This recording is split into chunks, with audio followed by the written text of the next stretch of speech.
Alright, so I've been in touch this week with Costas Andriopoulos, who is the Associate Dean of Entrepreneurship at CASS Business School in London. He's a professor who focuses specifically on entrepreneurs and startups and things like that. And speaking to him this week has been really valuable, because I'm getting a lot of questions at the moment and emails sent to me from people who are about to, in quite early stages in their startup, and they're looking to launch their product. And basically, Professor Andriopoulos has this idea, he's written papers on this, and this is the ambidexterity of companies.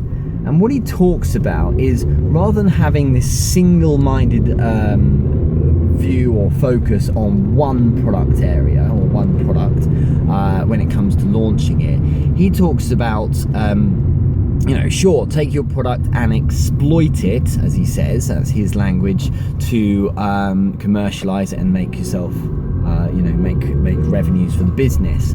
But he also talks, as well as about exploiting product, he talks about exploring as well. And what he means by this is looking at other areas, obviously related to what your business or product is, other avenues, other potential revenue streams you could look into as well.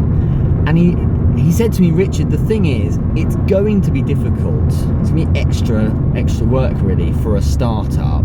But if it's as much as is possible, you want to use an exploitation-exploration model for your startup. And what he means by that is, focus on exploiting your product, but look at potentially another area or another product that could run in tandem, be launched subsequently, or in fact form something of a plan B.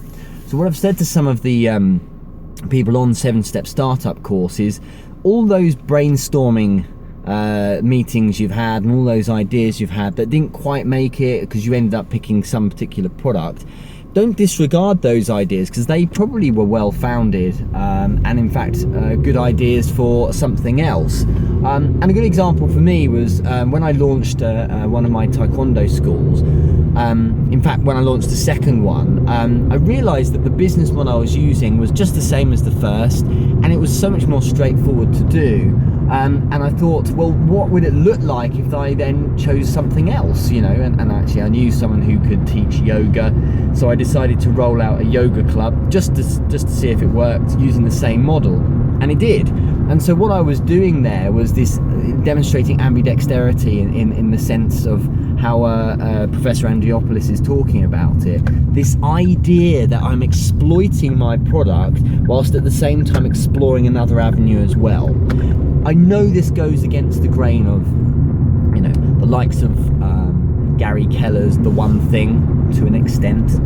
It goes against the grain to an extent of that saying, I think by Charlie Munger, which was, you need to put all your eggs in one basket and watch that basket, okay? I'm not saying, do product A and then go completely to a different industry and do product B. What I'm saying is something fairly close to it. Because if you focus completely on this one product in this one industry, something might not be quite right about it. You don't really know until you take it to market. So have always, it's almost like a bit of an R&D, research and development part of your brain working. What else could I do here? What other products could I spin off? Is there another product area I could work with? I think it's really compelling, and actually Professor Andriopoulos' paper on this, I think it was quite a few years back, he wrote it now, a few years ago, is actually is available online for free, so you can download it and read it as I did. Really interesting stuff, and that's from CASS, he's Associate Dean of CASS Business School. So try that. Can you be ambidextrous in your business? Can you apply exploitation-exploration model, whereby you are exploiting and commercializing the product you have ready to roll or are launching, and at the same time explore something else as well, so another avenue that at least creates some form of safety net should the former product not work out, but also gives you that potential idea for scaling or growing the business as you move forward. So great insight there from yet another industry leader, and a lot of people have to listen to this man because he has a lot to say with really great insight. So he's helped me a lot. Hope that helps too. Speak to you soon.